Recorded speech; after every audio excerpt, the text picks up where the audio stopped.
Okay, call to order. Pledge allegiance. I pledge allegiance to the flag of the United States of America, to the republic for which it stands, one nation, under God, indivisible, with liberty and justice for all. Roll call. Coronado here. Fernandez here. Mr. Grady here. Ms. McNair Here. Mr. Millard here. Mr. Paradis Here. We have a quorum. I have a motion to approve the prior minutes for the prior meeting. I just have one correction. Sure. On page 2, it's seconded by Mr. Okay. Jim Make wasn't that here. little change. This one for this stuff. Yeah. This one. So they all do, you know. Yeah. No, boy. I sent you the email. Almost like. Make a motion to accept the minutes with that correction. Second. Those in favor? Aye. So moved. Okay. So, you have the floor, Didi. Public Yeah. comments. Oh, public comments, if anybody, Jim or Barbara, do either of you have comments for the public comment section? Just wasn't sure. No. okay, yes, you got the floor again. I'm good. First of all, thank you for coming. I know you guys have been working hard and at the same time, you're trying to get your certification, so we really appreciate that. So with that, I'll leave it to you. I know you guys had multiple questions, so I will not try to answer the questions as best Okay. that I can. And if you have any questions in between, just please stop me and we can Okay. answer more questions if you have them. So the question number 1, well, the DNA net loss gap has been closing under your leadership.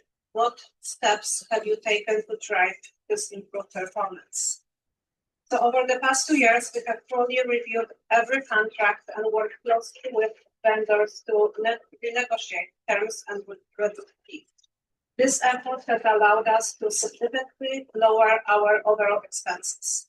Each contract was carefully evaluated to identify opportunities to cost savings, and as a result, we successfully renegotiated, eliminated, or reduced a substantial number of costs. Due to the downsizing of the agency and staff reductions, we were able to leverage better pricing. One notable example is our software expense, NetSmart, which is historically our largest cost. By aligning pricing with our average census, we reduced software costs by 40%. Overall, these initiatives have resulted in savings of more than $100K in fiscal year 2027. Looking ahead, the next phase of expense reduction will occur after I complete my degree, which will enable us to eliminate the need for a home care consultant.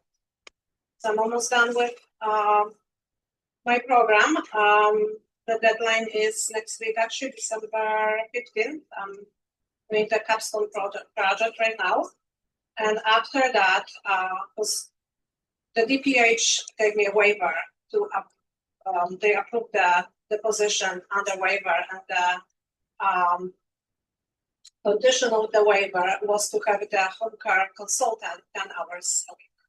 So once I'm done with my degree and then DPH approves the position, we can reduce the hours for the consultant to, we were thinking about like 4 hours a month instead of 10 hours a week. So that would be That is the, a what is the, significant reduction. sorry, what is the reduction cost then? What was the original price of the consultant on a monthly basis? What's gonna be now? So the 10 hours a week, she charges $110 per hour. Okay. So from 10 hours a week to 4 hours a month. 4,000. The next thing is elimination of overtime. Based on your recommendation to utilize per diem staff, we implemented this strategy and significantly increased their usage. We now rely on per diem nurses to cover weekend visits, which has helped reduce overtime for full-time staff. As a result, we have successfully cut overtime costs by nearly 50% today. Do you have a sense for what the net difference was? I mean, obviously now you're paying per diem nurses. We're paying probably 50% less than full-time staff. Termination of low-income senior Medicaid waiver. So the first initiative I undertook was to discontinue the agreement with the CCCI program, which is a Medicaid service for low-income residents. Due to staff reductions and low reimbursement rates, I made the decision to end this program in order to prioritize referrals from hospitals and other facilities and to prevent future financial losses for the agency. That was done over a year ago. That was the first thing I did. Were there a lot of people on there? So unfortunately, we had quite a few. I would say, do you remember the number? We had probably 8 to 10 for a really long time. Most of our patients would flip over from Medicare to CCCI. So it was when they would have a Medicare episode, like they went to the hospital or they had something going on. These were mostly chronic patients. When that ended, they would flip back over to the CCCI program. And I think we ended up at the end having like 4 or 5 maybe.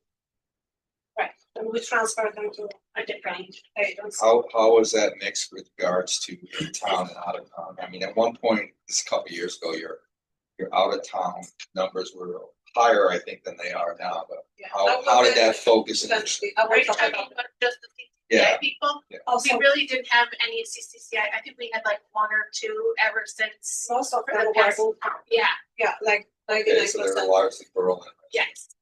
Yeah. Utilization of visits, active staff engagement in bi-weekly interdisciplinary meetings, and clinical supervision, including discharge planning when appropriate, has enabled us to accept more referrals while maintaining positive patient outcomes. Restricting out-of-town cases unless there is a prior relationship with the agency. Another suggestion you made was to reduce out-of-town referrals and prioritize Berlin residents.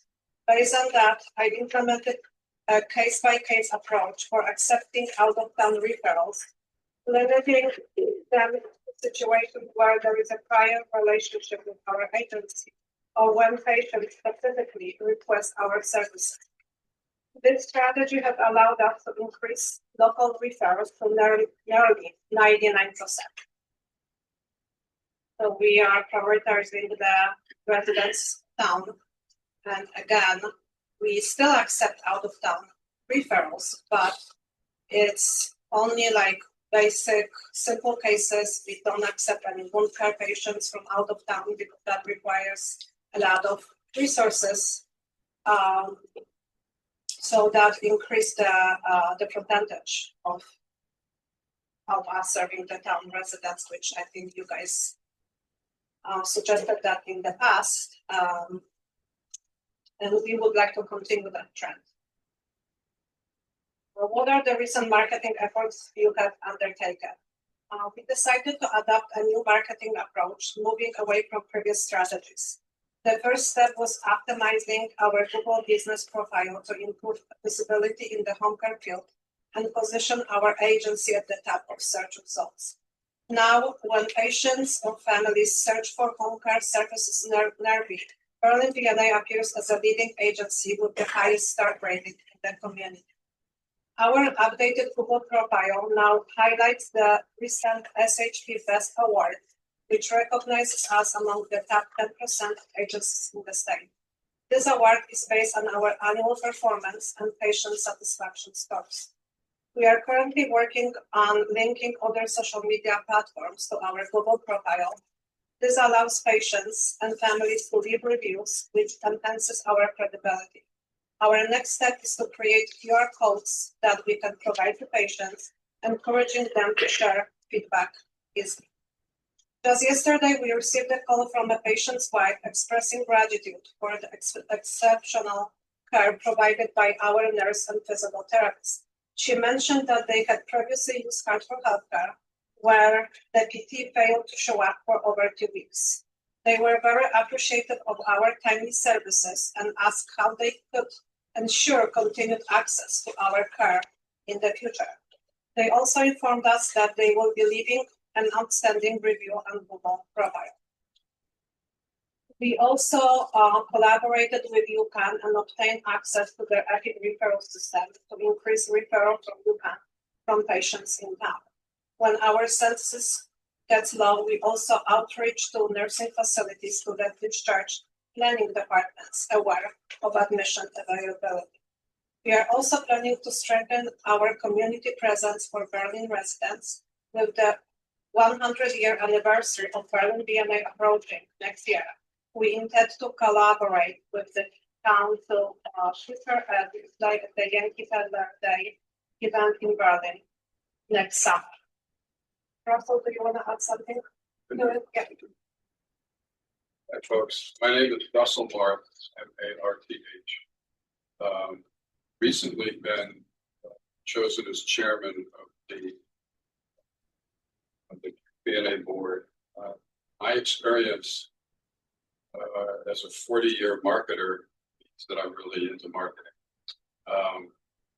I've done national marketing for various firms, but I've also done grassroots local marketing. That's where that could pay off here. What I find is that it's more about branding for the VNA. It's to raise people's awareness. Now, marketing is more sales. It's more, we want you to come and take our product, or in this case, our service. I think there has to be a lot of branding done. And I have several ideas just getting off the ground. I just became chairman a month or two ago. There's a lot of work to be done, but we intend on. Unfortunately, some marketing has some cost to it.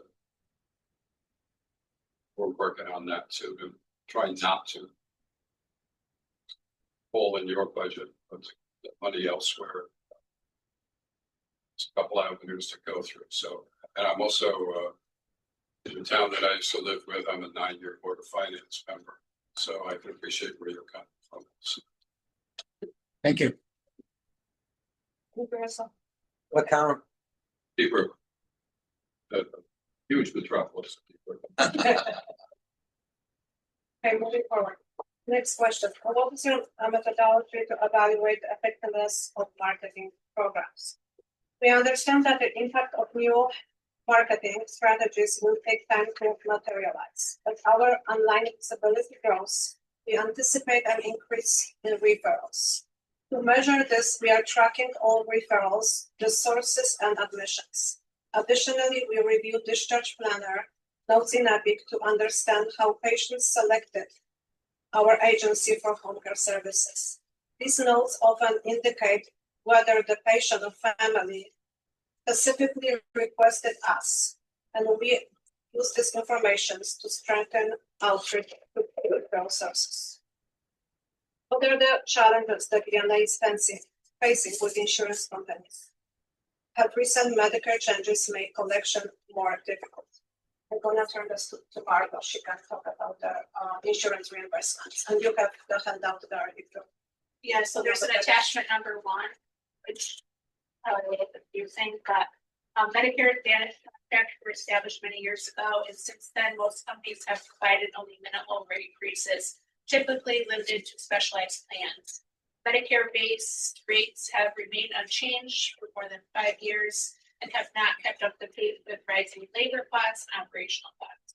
Medicare reimbursement is determined by factors such as diagnosis, presence of wounds, and other clinical considerations. However, some patient care episodes require significantly more visits than others. Despite these challenges, our strong star ratings, high patient satisfactory scores, and improved outcomes have earned us a 2.5 increase in reimbursement for every Medicare patient, and that started this year. So I know that you requested the rates. So I gave you top reinsurances that we use, Aetna, Anthem, and United Healthcare. And the rates for each discipline is on that. And then in the second part of the form, there's the Medicare per visit episode, which I tried to give a couple examples so you could kind of get an idea because it's really hard to explain. Medicare just determines home health agency payments using a detailed model that incorporates comprehensive patient assessments and case mix adjustments to ensure quality care for skilled home care services. The average payment for us is $2,700 for the first 30-day episode, followed by 50% of that amount for each subsequent episode for a 30-day period. So if you look at patient one had 3 episodes with us, so they were on service for 90 days. The first payment that we got from Medicare on 2/3 was the $2691.43, and that was for the first 30 days. The patient needed to be reserted, and in the second episode, the payment came out to $1309.92, and then if they had a third episode, that is also the same amount, so it's almost half. Depending on, if they were to go to the hospital in between or have a new diagnosis or something like that, the payment could change. It would probably go up a little in the second and third episodes, but this is the basics. The basic numbers that they use to get to the payment. And then there's patient number 2, 3, and 4. I put number 4 on. Yes. Do you anywhere ever go back and say, okay, this is what we got reimbursed for this patient. This is what it costs. They had so many visits, they had so many PTs, they had so many. Do you do that? To figure out what exactly it costs. Well, to see where we're lining up with reimbursement versus cost of a patient. So this is where we're making most of them.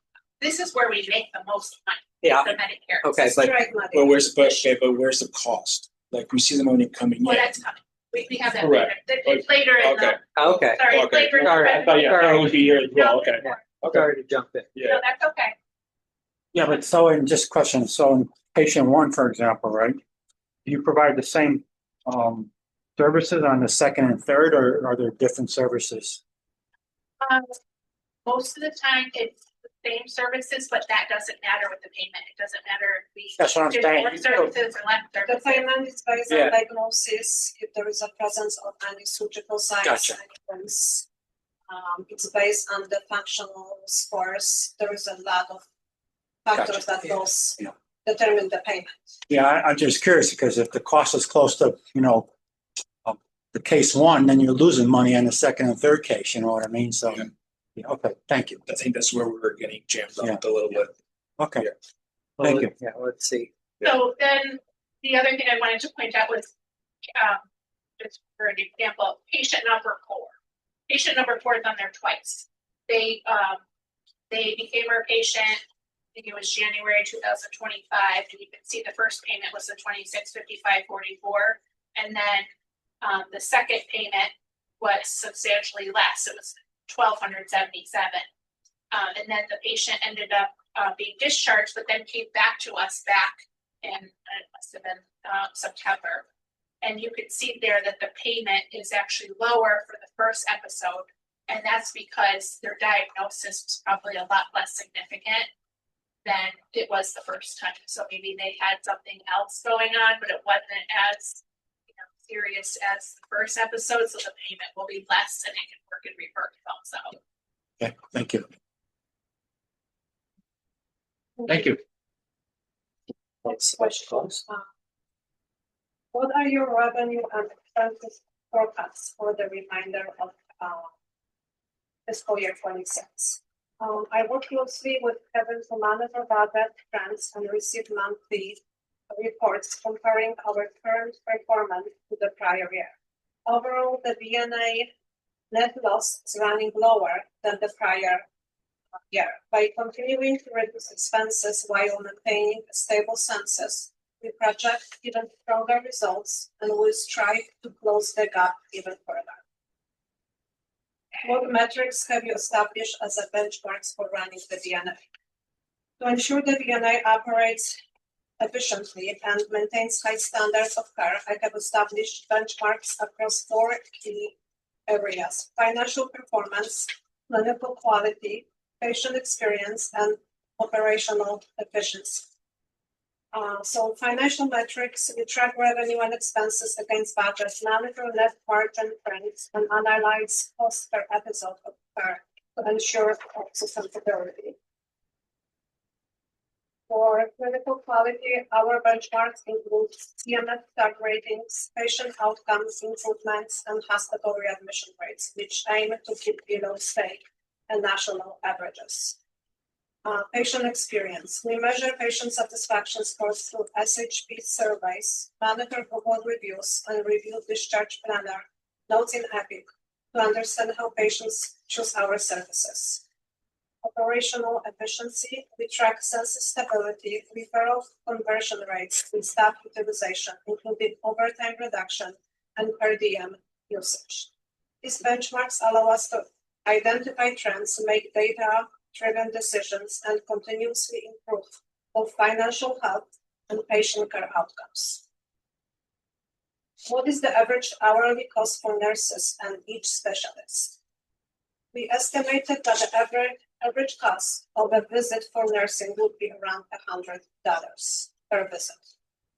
For other disciplines like physical therapists, OT, speech, the cost on average is around $90 per visit.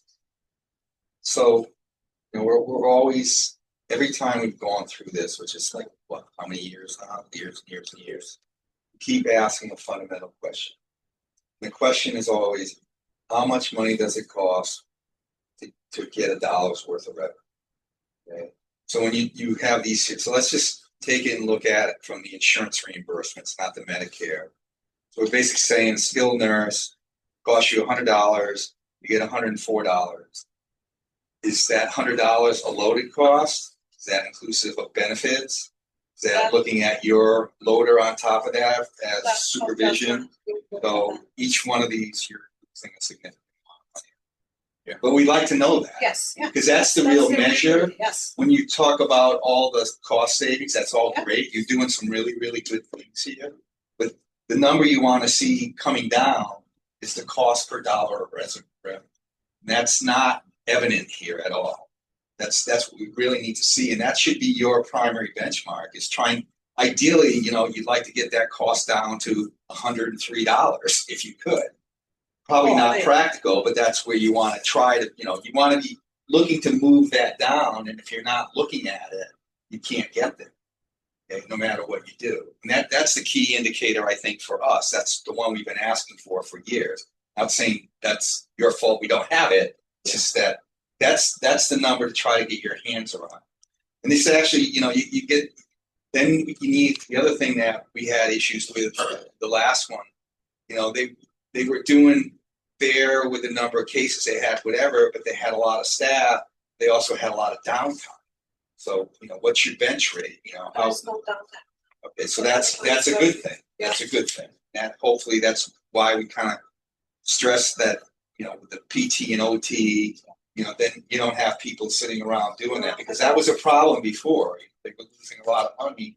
They were maybe doing other things, but not doing the skills that they're trained to do, and probably not very fulfilling either. They're very busy. They have a full caseloads, seeing 5 to 6 patients a day, coming here, finishing up the day with documenting, which we all know the documentation takes a significant amount of time. So they're working very hard.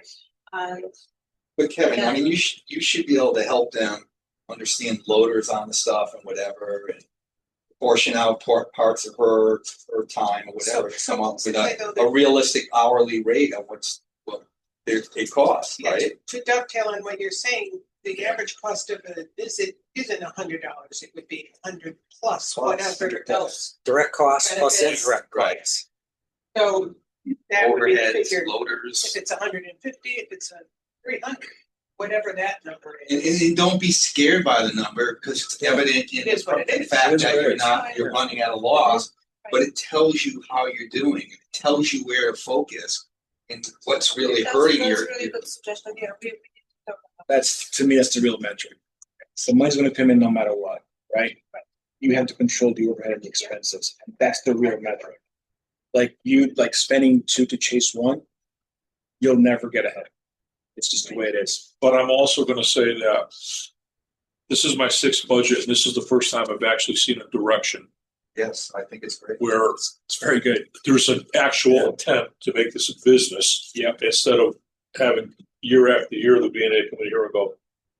We don't know. Well, it is what it is. Yeah, that's what it is. We lost $1 million. I agree. Yeah, yeah. So Imagine this that. is Yeah. really major steps in the right direction. What So we're losing money on is their benefit. I mean, that's what's killing it. Take the benefits out of it. Yeah, we will Be be on pretty really good, close to yeah. a zero. That's That's the benefits. It's not gonna happen now. well, it's not that we're saying You know, benefits. give us a number. How much does it, like George said, how much does it cost to earn $1? That's like the most basic thing for any business is how much does it cost to earn $1? Because if you don't know that number, you can never try and correct for it because you don't have a target.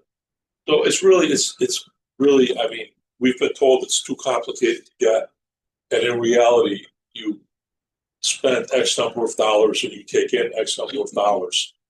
Divide one into the other, and there's your number. It's a very simple calculation. And that's all we're looking for is a very rough number of this, how much it costs to earn $1. So I think we could definitely get you that. The other thing is we've cut our expenses by a significant amount of money. It's obvious by your numbers, yeah. Yeah, by calling all, we renegotiated all that. I called every contract we have. I emailed them, called them, see what they could do for us. Our census is a little bit less now.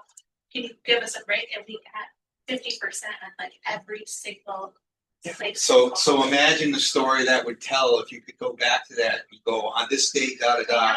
It costs us $1.75 to earn Right. $1, and now it's costing us $1.45. That's a good story. But, That's the story right, that so we want to in the say. next year, we should be even cutting more.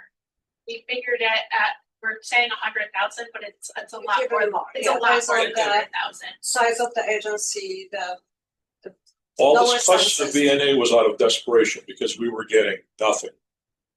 So I don't care if you guys get this under control and go, listen, we have a plan where we can increase our census and do this and this. If you have a direction, Yeah. we could go with it. Like you said, with a marketing budget, that's fine. But if you can show us something, then we have a direction to go into. Right? But for years, you don't know. I'm sure you don't know the history of this battle.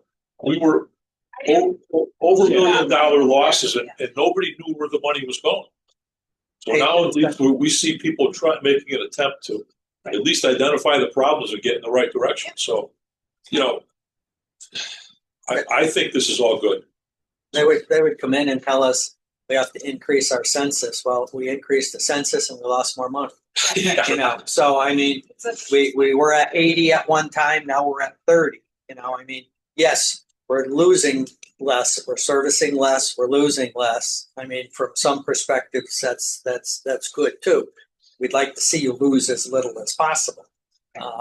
But they're right. I mean, we got, oh yes, we're at 100% utilization, and yet you couldn't prove it by the numbers. So it's good to see some good data coming through here. And I think if you refine it to get us a little something more on the expense side, I think we'd be better off. We had a previous director come in and tell us, well, there's a lot of downtime, and the question was, well, what do they do? They run errands for them. We don't want to hear that on our board of finance. No, not now. I'm going back. No. Back a few years, it was we run errands, and I'm like, come on. I think you're our fifth director, right? 5 years. This is a lot. Look, I'll be honest with you, you already have half the story, right? You obviously keep track of all the patients, who gets paid, what gets paid. Find patient one and said, oh, all right, these are many visits, this is how much you went out of pocket. and you're good. The problem with that only is that each patient, like the patient number one could be seen 6 times. Patient number 2 can be seen 35 times, but not 35. I don't, I'm not saying it's easy, trust me. Okay. It is what it is, but that's how you get the real number though. Right. It's like, yeah, I mean, I can imagine how many visits you guys do with different patients and so forth. I totally get it. But that's how we get the real number. And that's something we can build upon. Right. I think that's what we're all trying to say. The other thing too is From a year to year flow. Right. Detailed every month, you know, here's the 10 patients, here's the breakdown, what the average is. and it was encouraging to see that the census is kind of like, it used to be these wild swings. Now it's very gentle curve to it, and that's a sign that at least you guys are understanding you gotta control it. I mean, the census before would be 100-something people, then it'd be 30. Yeah. Yeah. Then it'd be 100-something, then it'd be 20 and something. How are you gonna staff for that? I mean, Right. that my pet peeve was, yeah, it's 120 people, but for 45 days, no one was working.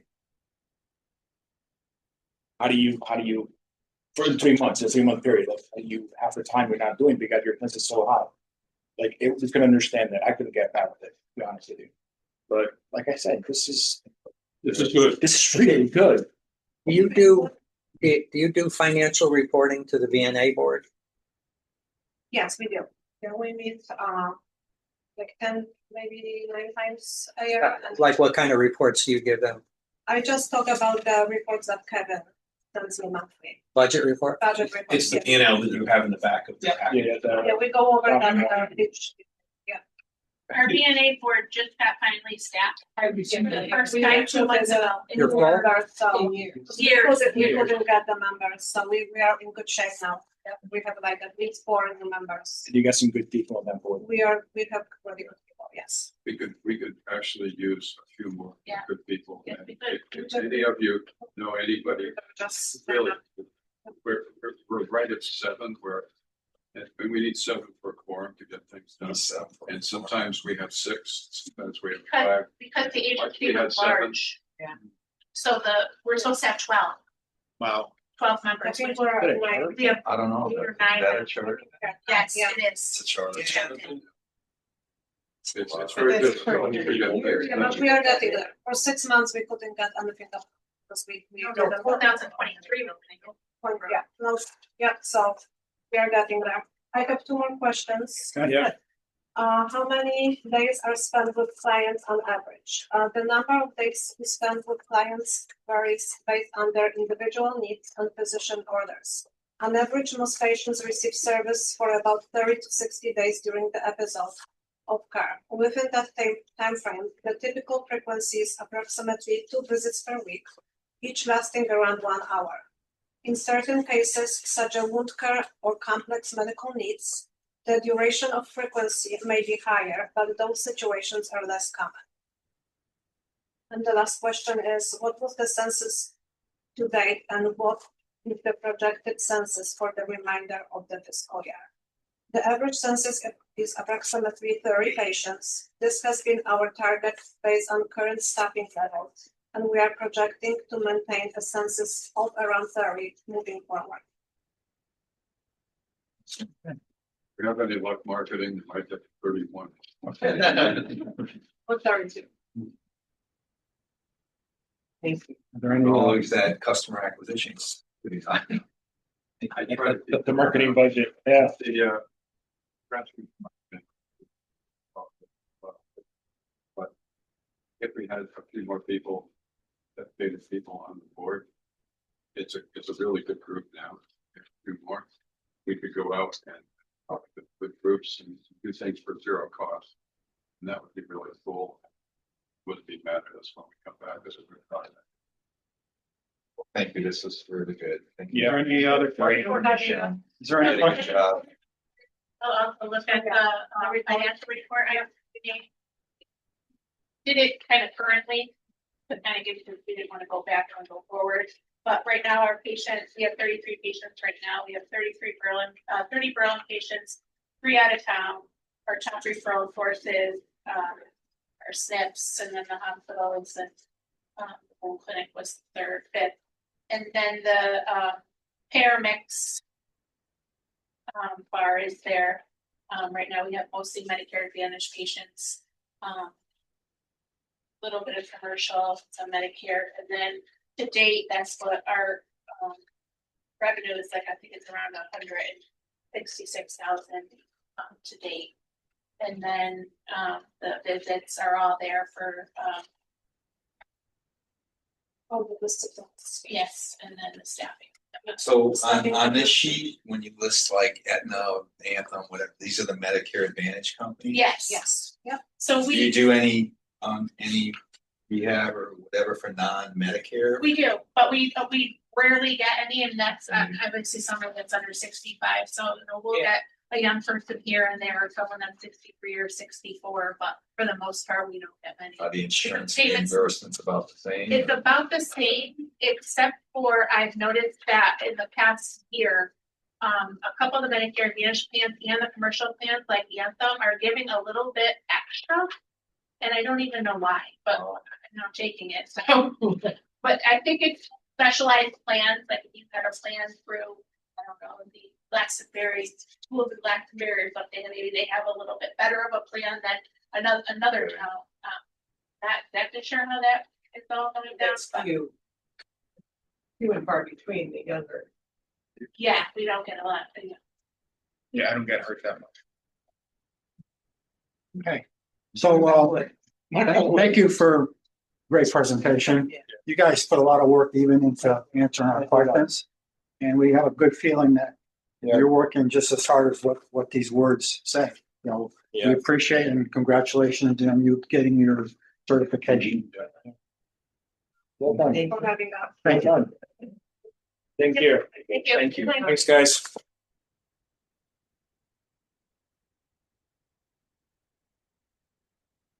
It's- That's good community on the board. Yeah. Had a lot of them. Well, that's. Nobody wanted to touch that BNA. Not even functional at 12 members. Okay, we're, Kevin, you're up on the, item 2. All right, inside, underneath your packet, there is a PowerPoint presentation, and then there's also one file that has a little bit of highlighting on it. And I'd recommend having that next to you. It's probably easier going through the presentation with that next to you as well. For folks online, I'm sharing the presentation so that you have a chance to see what we're talking about. Just wanted to review a couple of things. So really, if you think about the budget, there's 5 parts.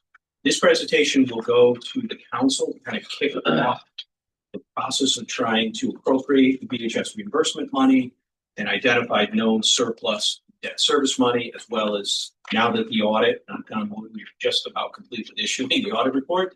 The police extra duty transfer that we've done the last couple of years to try to beef up the vehicles. So I want to give you guys the opportunity to weigh in before it goes to the council next week. You're going to focus on 3 of the 5 parts for the budget. So really pension, capital, debt, revenue, and operating budget will obviously come later. First, I want to start with some good news. I mentioned a couple of months ago that the pension, the closed pension on the old plan, this is my 10th budget here in Berlin. And for 9 years, I'm scared. For 9 years, I've harped on we need to fund the pension, we've underfunded it. The ADEP, so the actuarial determined employer contribution, this is not gamesmanship or neglect or anything like that. This is the actual calculation requires 0 contribution in the next year's budget for that. It's just definitely the first time in 10 years. We've had years where there were 0, but this is actually the quality of the plan. This probably won't surprise you guys because every month you've seen over 100% funded. I'll put a little bit of cold water on that is the fact that that's now. This could change. 2 factors to consider with the pension is if interest rates go down, which we all presume the Fed will do, the liability goes up. And if market returns aren't as strong, because this is partially driven by market returns, then the investment performance can be worse. Your asset value can go down. As an example, we are overfunded today, but when we look at the GASB reporting for this effort that will be released in about a week, if we were at a 1% difference in the earnings, so we're assuming 3.5% return, which is US Treasuries plus inflation, we had a 1% change, it would go to $150,000 unfunded liability. We're sitting on the cusp there. So this is great news. Don't be surprised if we get a zero next year, but also don't be surprised if there's a little bit of money required next year either. But it is a significantly better spot. The police increase is about $63,000. That is, you're more than 80% funded, which if you were to talk to Moody's or Standard & Poor's, anytime you're 80% or better funded in a plan, they say the plan is solidly funded. So we're in a solid position, which is not bad for a plan that started in September of 2023. That includes the catch-up amount. You'll recall when the plan was brought in, there were 33 people in, 31 required additional money to catch up the DB plan to the full liability value. 2 had DC assets worth their liability. So you've got that catch-up in there as well. And then we continue to hire officers, which adds to the liability as well. It's a big number, almost 1.2 million. But this is a good story, especially compared to not just last year. Last year wasn't bad, but you go back. I remember my first budget in 17, and I was like, guys, you have 0.68% funded plan, less than 1% funded, $10 million liability, and $68,000 of assets. So you go from there to this. So anyway, capital priorities. So hopefully you're able to watch the video. I know some of you. Sorry, Ken. How many people are still in the old plan right now? There are 3 actives and 8 retirees. 3 actors and 8. All 3 are in leadership positions in the police department. So Big number. That's all I already these are, they're We're good okay. numbers. Yeah, but we're okay. Yeah, you have the money, which is a really nice thing to say. Anything else on pension focus? Sorry. No. So I know some of you were able to attend the meeting. Hopefully you're able to watch the video. If not, at the end, you would have heard the spreadsheet spiel, which was this spreadsheet that I suggested that you put next to it, which was kind of prioritizing some of the items. Some of those items were moved around and we used the money a little bit differently based on that capital meeting and feedback from folks. There's really 3 sections to this spreadsheet. The first section is available funds. This is non-general fund money that is available, different sources from the debt service, which is, if you'll recall, because we issued the debt later this year, we have lower debt service. So that money's in the general fund and we'd like to use that. The second is BHS reimbursement, the police extra duty fund, and then NIPS. It is, as it sounds, the little NIPS that a few years ago the legislature put into law, 5-cent reimbursement to the towns for that. Every twice a year we get money. Since that has been resurrected, the town has about $58,000 in that account. So if you're drinking NIPS, please continue.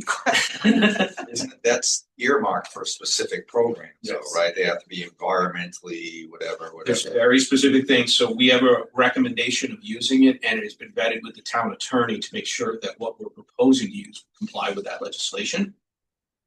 There's LoSiP entitlement. This is the old local capital improvement program from the state, from OPM, where we had to request to get the money. They approved it, and then we got reimbursed. Then there is the LoSiP grant money. In fiscal year 24, the state changed the process. They give us the money in May, and then we come back in September. They know every year we're going to come back in September and say, well, we haven't spent the money yet because it's only been a couple months. The following year, we tell them how we spent the money. So we're getting it up front.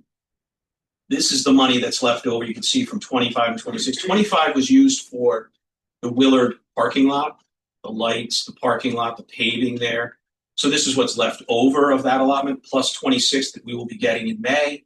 And then we have 2 other grants we get every year. So this is money that we expect to receive from there. The second section is what we're proposing to do with this money. Across the top are the various sources of money that I just mentioned. Down the side are various capital projects. And then the bottom gives you a picture of the bonding that is currently what is authorized, the authorized but unissued balance of the bonding, with the exception of the highlighted one. That's a proposed new one. what we're proposing to use the money for, and what the remaining balance would be. That's just for benchmarking as I kind of go through this. So when looking at the capital projects, what we wanted to look at, there's really 4 areas. One is the focus on priorities. Every year in the budget, we have this box. We focus on public safety, education, infrastructure, and culture and recreation. That's kind of Parks and Rec, that's the golf course, it's those types of elements. And so we tried to focus in those areas and use the money in value of those areas, continuing the trend of borrowing less than retiring. I will draw your attention to the bottom right of the middle section where it says small issuers, as town bonding, DOE bonding. The proposal is to borrow $4,050,000, and I'll go through those pieces. You're retiring $4,955,000. So we're following that. The proposal would borrow less than you're retiring. That number, if you went back about 3 years, was $8 million. This year, that number was just shy of $6 million. So the strategy is becoming a little bit more difficult because, for good news, you owe less money now. So it's harder to keep it under when you're going lower. A nicer problem to have than a few years ago. Third is providing necessary cash flow. So there's 2 elements when we borrow money. One is we need the actual money to pay whatever it costs for a bridge or BHS renovations, whatever the project is. The other part is the cash flow. So there's an element of absolute borrowing, and then there's the timing of the borrowing. So part of this is to try to push the borrowing off to October next year. That's where Griswold HVAC comes into play. We have to have that substantially complete by next December. We can't wait till October to borrow the money because they are going to be cranking as early as they can, as much as they can, and when the summer hits, they're going to be going nuts. However, if we can use the money to fill in Griswold HVAC, which is the only one with a gap, that would allow us to take these other bonded items and push them out to October. That means in your budget, I wouldn't have to add more principal payment. I'd have to add a second half interest payment. And in this year's budget, you already have this year's money. So it can substantially reduce the debt service impact to next year's mill rate. That's sort of the logic behind that.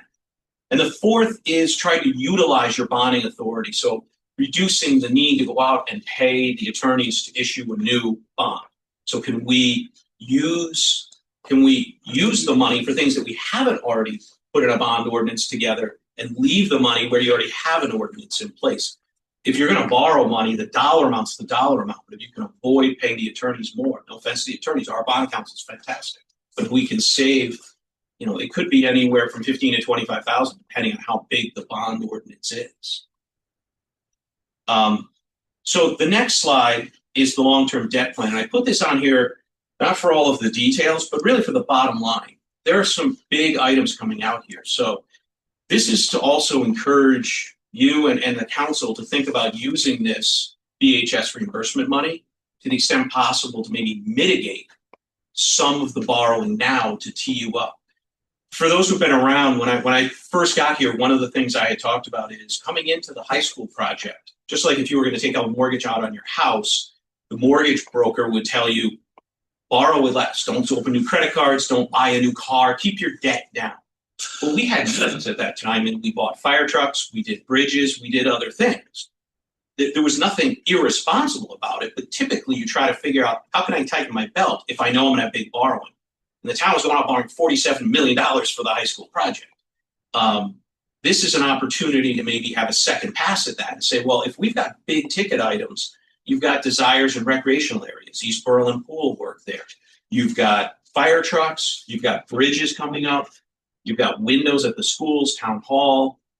There's a number of things in here that you can see. And they don't all have to be approved. They don't have to be approved this year, but this is the current plan as we kind of look the next 5 years out. And so this is an opportunity to tighten the belt a little bit while also doing some things with that money that I think the town wants. So from a debt perspective, the new money bond proposal, we could use the reimbursement funds to lower the number. So if you were to look at that chart I just gave you right now, we're saying $9,425,000 of borrowing next year. Massive borrowing compared to what we've done. We've been in the 2 to 3 to 4 million. We can strip out $2,375,000 based on this proposal to bring that number down, We are still trying to determine if we can safely defer Spruce Brook Bridge another year. The reason for that is Glen Street, 100% reimbursement bridge project is going to the council for approval. So we've taken the money that we were salting away for Spruce Brook and put it to Glen Street to fund that. We'd like to take the reimbursement of that and roll it into Spruce, but that's going to require waiting for Glen to be further along. They'll even start. So those are two key pieces. So the proposal would be borrow money for police station renovation. The 1.5 million is an estimate. The architect is still working up the design. There's no bid there. This would be a proposal for this. But again, I'm looking to defer the borrowing until October like this year so that they can go out, they can do the bidding like we did with Griswold, like we do with others, to get a real number. There's also a wild part in there that there's been some discussion about redoing the windows down in the PD. All the windows in this building are scheduled to be upgraded. But while they're doing the project, putting in safety glass, that may cause it to go a little higher than was expected. If you look to the bottom, the bond ordinance section, even at 1.5 million, there's still 600,000 available under the bond ordinance. So you could use the ordinance, still have flexibility, and not have to go back to do an ordinance. The on-course bridges at Timberland, estimated at 300,000. Again, I would recommend borrowing for that. For those of you who watched the video or were in the meeting, I was originally recommending BHS money for that. But I think there's better use of it as we looked at some of the public safety and pressing needs. The fact that we have the athletic facilities ordinance there, we could use the 2025 athletics facilities bond ordinance to fund that and take care of some of these pressing public safety matters. And then finally, the East Berlin complex. This is based on an estimate of about $4.5 million for the total. So that would be where the highlight comes in and doing a $2.5 million bond ordinance, one new ordinance this year to get us through the next two cycles. So the first year and the second year doing that work. And I should have said at the beginning, stop me if I'm going, because I'm going to try to go. But over the last 5 years, the general fund budget has included a sum total of $117,359. That included $67,359 of a greens mower, which was actually paid from golf course fees, and $50,000 of local match last year. So we don't put a lot of money, being generous, but don't put any money really for capital in the budget. So we're trying to make sure that this money is used to help with the debt, to help with the mill rate, but also to address public safety matters. I strongly urge, and I don't think it's going to be a problem with this group, this really is a one-time source. We are now fine. We are final. We are closed. There is no more BHS money coming. I really urge, and I will do the same with the council next week, use this for one-time items, capital, and not for operating costs. And there's a lot of numbers in here, but realistically, it's trying to use BHS to help with general fund capital requests, and we'll go through the list, and some bonded requests. Use the debt service savings for some of the items that are priorities of the council, and reserve the balance. So you would take that full amount of money, which was $6 million when we originally took the line item ones, which is this item here. So if you look, it was $6,178,000 change. Bring that down to just north of 2 million, almost 2.1 million. And that would be the next slide. So these would be the number ones with 2.1 million left. So we prioritize 1 and 2. Can I just go back a second? When you were talking about, I'm just looking at a difference on page 6 of the handout under debt. You're talking about the 2026 bond proposal listing police renovations on course bridges. But over on the other sheet, you have it listed as athletic facilities 2025 to 300,000 for the bridges. Is it I thought it was in the old issue, not the 26 issue. It will be in the old issue of 25. It will be. The issue of 25 exists. Okay. Yep. All right. So on page 6, you're just saying these won't need to be. They won't need a new bond ordinance. We would issue debt, but we wouldn't need a new ordinance. We would only need the new ordinance really for the East Berlin. Okay, so the police station is good. Yep. Yeah. Okay. All right. Okay, I was just getting a little between the 25 and the 26. Yeah. Okay. And part of the reason you're using that language is to give you guys and everybody some flexibility. To how the money would be used. You still have to approve it all. So when we went through the plan, we did 1, 2, and the 3s. So this is slide 8. These are the 1, 2, and 3s. And then the next slide, just we focused on the 1s. And so the idea was fund as many of the 1s as we could. And what we tried to do is then in the notes section be able to say, here's the 1s and where we propose funding them. The 2.1 million is those without anything next to their name. So with that, I kind of want to walk through each one of these quickly. And the first thing we're going to do is tie back to the strategy, that box we talked about, so how they're coming into play. One is BHS moisture remediation. We know this is an issue. We know it's a substantial cost coming in. And the proposal would be to take $1 million of the BHS money. It's public safety, it's education, and hopefully we can mitigate or ideally eliminate or negate the need for borrowing, but also address this. That $1 million could be appropriated as early as January, which would allow for contracting, get somebody in. So in June, as soon as school ends, work could start. School vans, we're still in that catch-up phase. You heard Ashley talk about that. We'd like to put the money from DHS reimbursement into doing this. Last year, they were able to buy 3 used vans from Enterprise. They were vetted by Jim Simons, they were reviewed, they were quality vans. There's an opportunity to save a few dollars in each van and maybe use that to get another van rather than buying all new. But to do that, we really needed a position to have the money there. Council would still have to approve the purchase, assuming it's over $25,000, which they always are. So it's still have to come back there, but this would put the money in place for the board, along with Jim, to evaluate and move quickly to get the Board of Ed back up there.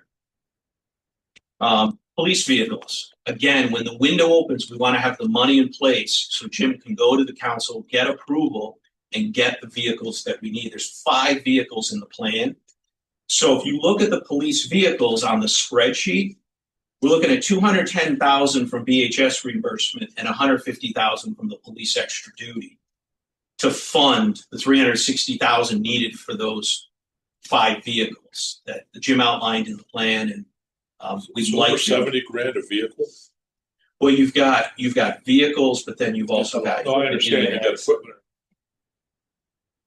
Yes. So is 5 vehicles enough, given what happened last 2 cruisers? What do you mean? Did we have 2 cruisers not available because of car accidents or something? One, Jim is going to go to council at the next meeting to gain approval to replace it. And we're using existing funds that are replaced. So 5 is enough. That was the request. Okay. Again, you're looking at probably 12 months from order to get this on the road because you then have to get the vehicle and then you have to equip the vehicle. So we want to try to have the money there. So when that window opens, Jim can jump on it, the PD can jump on it. UTVs with med beds. This was a request from the fire department. These were actively used fighting the fire, Lamentation Mountain Fire. And it's not like they were brand new when they went in there and suddenly were trashed. I mean, these are used vehicles and it's public safety and we'd like to replace those and have quality available. The skid steer. This is an infrastructure item, and I realize that this is one that you might say, well, how does this fit into the picture? This is an item that qualifies for use of the NIPS money. So that's where we expect 100,000, 58,000 of NIPS. It's an opportunity to leverage and only pay 42%. And the reason it qualifies for NIPS is because it will have a sweeper attached. It can be a backup street sweeper or a second street sweeper to help with that, which specifically is identified in the law as street sweepers. Yeah. There's going to be a lot of towns buying street sweepers, I think. Yeah. And we did vet that out, like I said, with the town attorney too. So we'd like to go forward with that. Radio upgrade. You heard Jim talk about, not unfortunately, the police moved to the state radio project or state radio system, which is a good thing. That's not the unfortunate part. But unfortunately, there was a gap there, and the radio system in the back that the fire department still uses needs to be upgraded. We've had some issues. And for the interest of public safety, we'd like to do this. And by using this money, we can appropriate it as quickly as possible to then, the company has already given us a quote. Marcus Communications, Jim has used them. They did the fire radio project. They do great work. We'd like to get them going so that even before the budget's adopted, we might have that gap fixed. That's why this is on the list. Griswold HVAC, this is the cash flow element. So we need to move on this project to get it done by the end of next year. We need $1,030,000 to fully fund the contract. It doesn't fund contingency. This is just funding the contract, but that money will get both Hubbard and Griswold fully funding the contract. And that is really the one pressing item where I say we need the cash because we know they're going to move quickly. So we really like to use it for that. East Berlin Complex, this is sort of seed money. This is an opportunity to ask you for $1 million for that. We've already approved some money for the architectural work to be able to go out to bid, to manage the project. This would be for phase one of the project. So you're looking at tearing out the pool, putting in the splash pad, tearing down the building and putting in a new building that can handle the mechanicals. It sounds like a lot of money, and it is. But again, you're looking at probably a $4.5 million project. So this is at least seed money to get us going on it. Do they have estimates and everything for the whole? They had $4.5 estimates. million? Yeah. Now those estimates are probably the better part of a year old. And they were working estimates at the start. So now they're getting into the fine tuning of the building, the mechanicals, tearing out the pool, and really getting into what do we want to do to be able to put a bid package together and get hard numbers. That's why we'd like to take this money to get that in really good shape. So by the time we come for the ordinance, come for the borrowing, it's based on solid numbers and a solid plan. Boiler replacement. Except that once you approve this, you're locked into doing something, no matter what it costs. Well, you can move the money. You're appropriating the money here, but if the council decides, you know what, that's way more than we thought, we're not going to do it, you can then turn around and say, I'm transferring that appropriation to something else. Not without their approval. True. That council's. But this has been a priority for the council. There's more than one council member who has asked status. I think there's a real commitment from the council. I don't doubt that we should have it, but I'm never one to say at any cost. Oh, that's fine. Like I said, this is about putting the funding in place. But if the project doesn't make sense for the town, I can't guarantee it, of course, but I would hope the council would be sensible. So if this doesn't make sense, then they wouldn't move forward. That's for those 7 members to decide. That's why they were elected. I'm just trying to give them the financial tools. Boiler replacement. You'll recall last year that the facilities director sat with you, put $100,000 from surplus money in because Willard had one boiler that really needed to be replaced, and we kind of need boilers in the winter. This is the second part of Willard. So asking for $345,000. Last year, they were able to make it work with the boiler and they were able to make modifications. This is replacing the other boiler and getting all the piping, electrical, everything where it should be. Ideally, if we had the money, that's what they would have done, is both boilers and everything in the room where it needed to be. But the goal was make sure we've got heat in the winter throughout the building. And so this is fixing up the other part of that.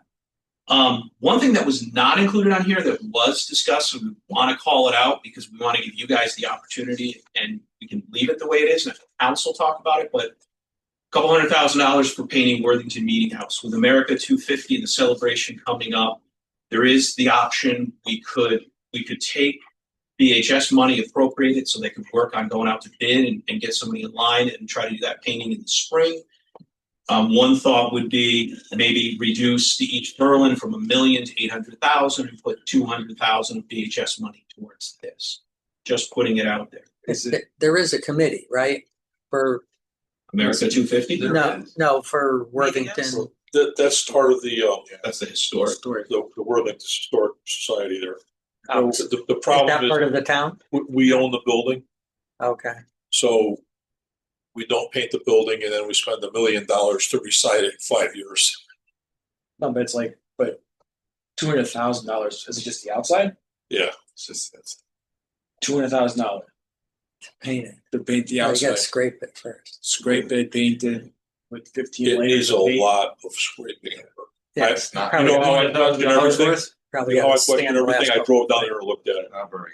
I wouldn't touch that thing for 20. So Yeah. I know Doug he's getting updated pricing on that. He thinks we might be able to come in lower than the 200,000. But also, please keep in mind, it is because of the age of the building and the historical nature of the building. It's not like a normal house that you would just paint. There's more. When you start seeing how much wood A lot of is it's kind of rotted, stripped, that's you the know. problem. Yeah. It's peeling and And we don't have to add this in. We can leave this note, let the council decide if that they'd like to think about money. We just wanted, I know it was discussed during the meeting. that falls on our prevailing wage, I believe. So It's There you go, you're gonna pay a painter We got $100 an hour. We got to make paint from the 1800s. I'll quickly shift With over lead. to the debt Lots of lead. service surplus. We So can the- tackle it in a weekend if you want. I'm saying, I know people. So this has its own column on the spreadsheet, the debt service piece. There's 4 things we're proposing to use that money for. The council was requested, and at this point, we feel would like to, and they can say no, but I don't think they're going to, make a grant of $255,000 to help the land group. It's not, I don't think it's Berlin Land Trust, but it's a different name of the land group that is purchasing Trust for Public Land. Nelson Augustus Moore Homestead. Purchase that and keep it where it is and not developed. They're going to give it to the Berlin Land Trust, though. Okay. It's gonna be ultimately owned by the Berlin Land Trust, and the town, if we were still working on an ownership piece, some type of easement that the town would have, obviously public access. They need 1.7 million to do the complete purchase. So they're coming, the ask of the town is 15% of the cost. That's what the Trust for Public Land is asking the town. And so because some of the money is going to be state grants, there's going to be state easements as well. Just so you know. So that's kind of the big piece of The it. thing there is how much is it gonna be to maintain that thing every year too? We're not going to maintain. We won't But own. then, you know, they're having, where they're gonna get the money to maintain it. Well, I think a based lot on of their it's not gonna- presentation, It's just gonna be open space, I think. well, I think they were hoping to use it similar to one of the historic properties that they have in Lyme, is one of that they reference where they can have music shows, they can have other things, potentially charge admission. But Do we know how much it's going to cost to paint that homestead? It's a stone building. A stone building. Twice the money. Sandblast. That's maybe. the second item, we're receiving a fire truck. This goes back about 40 years. This is the last pumper truck that we bought. You recall we appropriated the bond premium from the last bond issue. This is the $65,000 to close that gap and have all the money in place. So next August, when Mr. Simons inspects and takes possession of the truck for the town, we'll have the money to pay without borrowing anything. Veterans Park Bridges, for those of you who had a chance to be there, Steve Wood has inspected that, and similar to what they did at Pistol Creek, except hiring somebody to do it, this would be replacing the bridge to avoid breaking, falling risk. And then lastly, physical services generator. This is the complex where facilities, the garage, the salt shack, the water control, ground, highway, they're all down there. There's a backup generator. It's quite old. It was $100,000 to replace that one. This is important in the event of storm or power outage. This is the group that's going to help keep the town functioning and deal with the emergency matter. No, it wouldn't be the flood zone. Good question. Unless there's flooding. Phase can't into it. So I know there's a lot there. There's a lot thrown at you. There's no vote or anything on this. We'll ask the council to move to call a town meeting in January to appropriate the money, to approve the transfers, and then bring all of that back to you guys in January. We wanted to give you guys, similar to what you mentioned, George, about seeing it before, because there's so much money involved here. If there's anything that jumps off the page at you as, why are we doing this? This doesn't make sense. Or anything on the list that you say, how come this didn't get included? This is a proposal, but we're more than open to any of your suggestions. What's the unmarked vehicle? Is that a fixed vehicle? Sorry? On the list is an unmarked vehicle on the list for like 75,000. There's just unmarked marked. It's just the naming on the thing. So it's a sixth vehicle. No, it would One be of the 5. 5 vehicles. There's 2 canines, and then there's vehicles that Jim is buying. Gotcha. I don't know if you want Jim to explain it or if you're okay with it. Okay. No, I trust him completely. Did they get a resolution on that in-ground lift at the garage? Are they? Jim, did you get a resolution on the in-ground lift? I did not get a resolution on it, other than the $300,000. And we are, currently the crew in the garage has decided that we'll probably look to do something else, such as capping it and using column lifts. No, you'll need to lift either way, so the 300,000 is there, but I was just curious as to, I really don't want to see them take that floor up. No, neither do I. So if we did column lifts, now don't quote me, my memory's going. I bought 6 column lifts for the other bay. This time I would be buying 4 column lifts. Those 6 column lifts, if I remember correctly, were somewhere around 120,000. So what the idea is that we'll pull the lift out, fill the holes in, cap it, and then we'll purchase 4 column lifts that also will integrate in with the 6 lifts so that they're interchangeable, and the heavy duty jack stands. That sounds like a much better plan to me. Yep, I agree with you. I mean, if there's Any questions? I mean, I went to the Capitol meeting, so I got a flavor of, I mean, it was a great meeting. It was well run too. And, we kind of got a feeling of, all these items really. You know what I'm Yes. saying? So, Yes, that was absolutely worthwhile. That's why I wanted to do it in person. And I don't know if there was anything you heard in the meeting that you would say, hey, this is I thought this was a priority and I don't see it on the list. We really tried to focus on public safety, education. We tried to mitigate both the mill rate impact by being able to push the borrowing out and also just the overall debt level to be able to continue this trend of paying the debt down.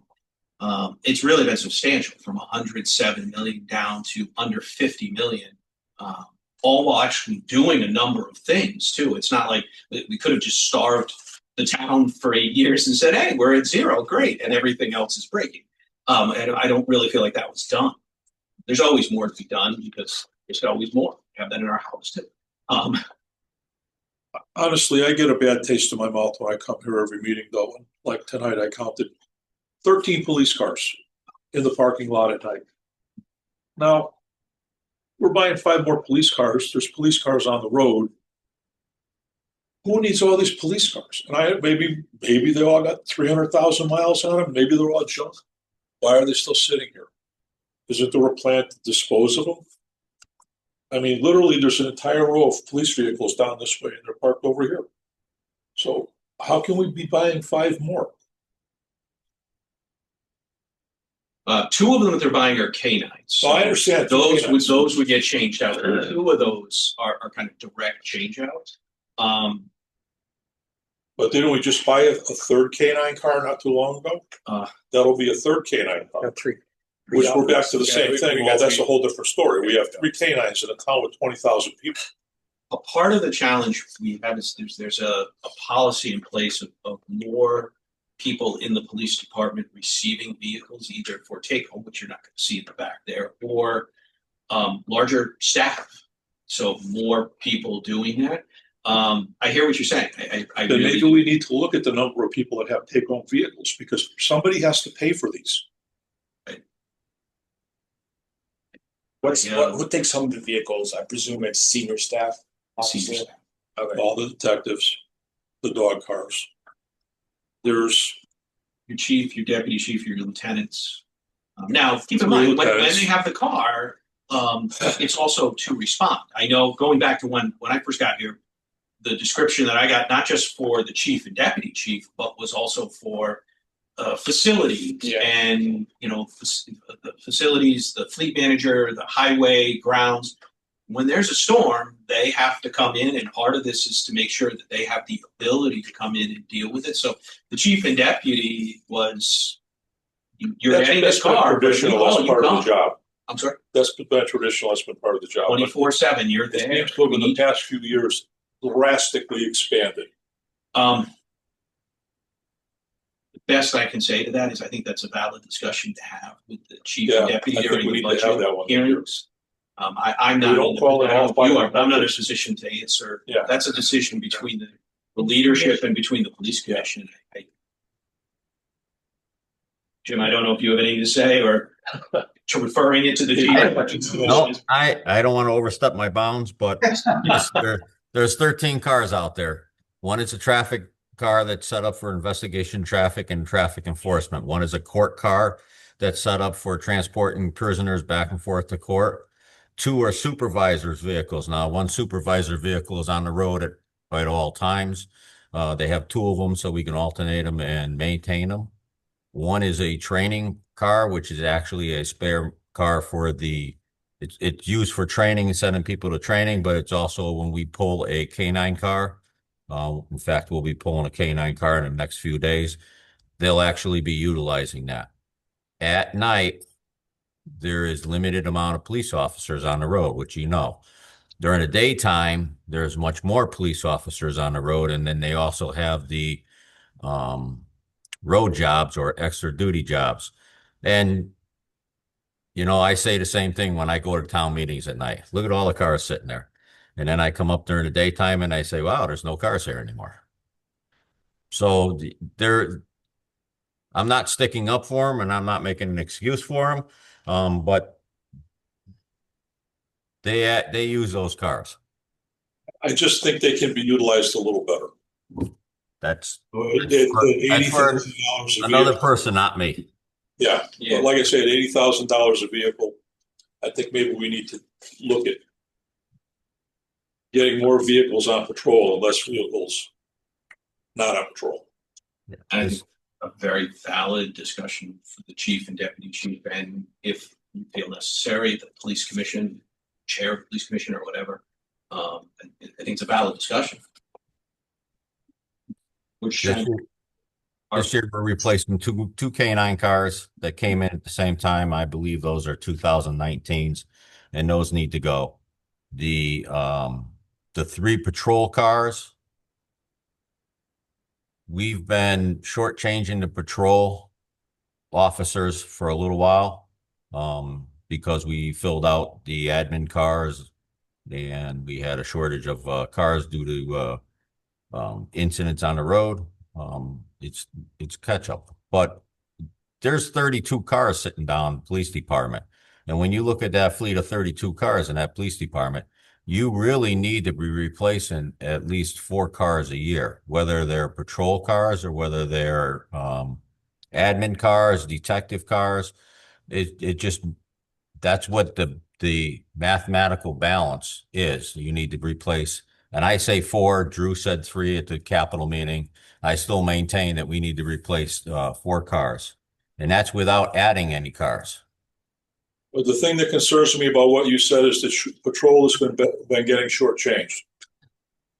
That's very disturbing, because to me, if we have a shortage of cars, then you should be moving patrol cars into the admin position once they get some miles on them and giving the patrol the newest, best vehicles we have. High mileage. Yeah. Sounds like a comment to the chief. Yeah. Yes. Yeah. So I understand you're not involved with it, Jim, but that's just where I'm coming from now. Like I said, there's just always a lot of cars out there. Yeah, I agree with you. There's a lot of cars, and 32 cars is a lot of cars for a 47-man department. Kevin, just a quick question. We're using some of the money from extra duty for buying cars. Can you just tell us what goes into the rate for the extra duty? We use top sergeant rate. So patrol officers have 6 steps. Sergeants, lieutenants have 2. So there's start and there's top step. So it's second step rate for everybody, unless you happen to be a lieutenant or a deputy chief who makes more per hour, then you get your per hourly rate. We also factor in a percentage, I believe it's 25%, which is intended to cover the vehicle wear, tear, as well as benefits. Now, typically we end up with a little money left over there for a couple of reasons. One is the benefit rate includes a factor for health insurance, but health insurance is covered in your base rate. So we're sort of charging these organizations a little bit more for the car. And then there's the car costs. Didn't the state allow for an admin charge that could be added into? We don't do that. Well, we've kind of baked it into the percentage. There are other towns who will charge the rate and then just charge a car charge. just two different charges. Yeah. Okay. We just happen to do it as a percentage. Okay, but that's what I wanted to be sure that the car charge is in some percentage that we're getting. Okay. And that's how we're able to take the excess. Absolutely. Yeah. And we're intentionally doing that with all of those jobs, so we can put the money aside. It used to be in the general fund, and then at the end of the year, you'd have to decide, and know that the decision was made, it went to the general fund balance. And we decided we need the vehicles, to Jim's point, we need to replace vehicles every year, so let's try to do this, even if it replaces 2 or 3, even if it only replaces 1, depending on the volume, even if it's just 1, it's 1 that wouldn't be on the backs of the taxpayer. Does the extra duty fund make a payment to the health benefits fund for the portion of the? No. So we fund all of the benefits through the regular budget. Yes. Because in theory, if there were no jobs, I know that's an extreme case, but if there were no jobs, the health insurance cost is the same. Yeah. Okay. All right. Thank you. Okay, any more questions, Kevin, on this piece? That was a good presentation, Ken. I guess we'll go forward to the council and we'll let them talk about the meeting house and others. So thank you. All right, next is the F3. We have a motion. Move to approve the transfer of $10,000 from the equipment account to the irrigation account at the golf course, both in the general fund. Second. Discussion? Those in favor? Aye. So moved. Item F4. This is the same Board of Finance meeting dates from the last meeting where I shared a draft. I don't know if you guys have any concerns or anything with the dates. And if not, we can vote on it and then I can pass it on to the town clerk so she can publish those. Do we do much at our February meeting? Is there big? Is there anything I think we budget? canceled it last year. Okay. We may be in that position this year because we've already talked about kind of the big hitters other than the operating revenue. Yeah. And February is hard because that is within days when the governor releases his budget, which is obviously a critical piece for revenue. Okay. I don't care. think we've had a couple of years where it was on Valentine's Day. Last year. Okay, I have a motion. I move to approve the 2026 Board of Finance meeting schedule. Second. Second. More discussion? Those in favor? Aye. The budget calendar is very much like last year. In fact, with all this discussion, it might even be quicker with the first meeting because I can probably just go what you heard in December. Depending on what you guys do with the Board of Ed, because that usually tends to elicit a lot more of conversation. But essentially the same as what we've done the last few times. And so. Okay. Haven't we typically done this one in the BOE room? Last year, we moved it upstairs to council chambers, and I think it worked better. Our technology is more geared towards Windows products rather than Apple products, and downstairs it's more Apple product. And the room also is more conducive to the audience seeing, hearing everything. So the feedback we got was better there. Okay, we have a motion. Move to approve the fiscal year 2027 budget schedule. Second. Second. Any further discussion? Those in favor? Aye. So moved. All right, Kev, you want to? I'll just for benefit of time, we have a lot of information. I left the P&Ls again this month for both Timberland and the VNA, both doing well. You're a great addition. The only thing I will is Sal sent an email to Julia and CC'd all of you in on it. So the last thing you have there is a hard copy of it. And not for me, but for Sal, if you want to say anything to the group or if any. No, we didn't get the final July closeout report until I don't know, September or whatever.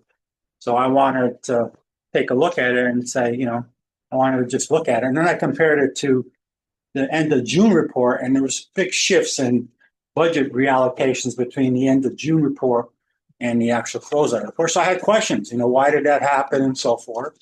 I mean, think about it. We have to approve transfers here of $5,000 in town budgets. And I know they do what they have to do, their own thing, but there's not even an explanation on, below the report itself that tells us what did they do. They used to give us a little more information. So I kind of asked. I thought we had this argument one time. I thought there was some in the state statutes that said they actually Have to what? have to form us that they've done it and sort of like, not in deep, they don't need our approval, but they're supposed to inform us and the Board of Education too. Should be all public record in the Board of Education.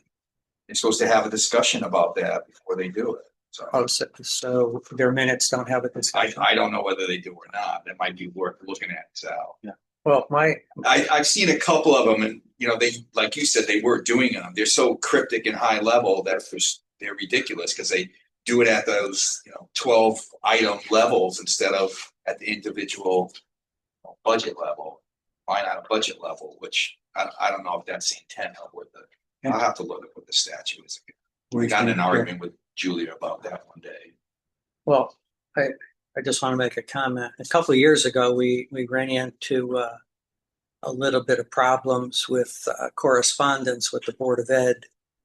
I think at that time they had said something about they only wanted to hear from one person or a liaison or whatever. But I think at that point, we also said that there wouldn't be any written communication to other boards and commissions unless we had discussed it first. In the Board of Finance? Yes. I mean, because this is coming from you as the chairman of the Board of Finance. I mean, that implies that we are all asking these questions, and that is not the case. Well, I know I mentioned it in one of the meetings that I was going to go forward and follow up questions. Maybe we should have thought about it. Fine. Yeah, I don't mind you, doing whatever you need to get comfortable with their budget and everything. I think there's some valid questions in here. I don't think I would have gone to the detail of asking them about something that's 0.3, 0.3% of their budget, why they're transferring it, and asking for all the details. But I mean, if you want to get to that level, that's fine. But I don't want to be associated with that. All right. I don't think that's a Board of Finance question. That might be a Sal Board narrow question. And if you want to follow up on it, that's fine. But, I think we got to get back to something where if we're going to have communication, you don't want me writing a letter to VNA, saying, why are you doing this? Why are you doing that? I wouldn't consider that appropriate.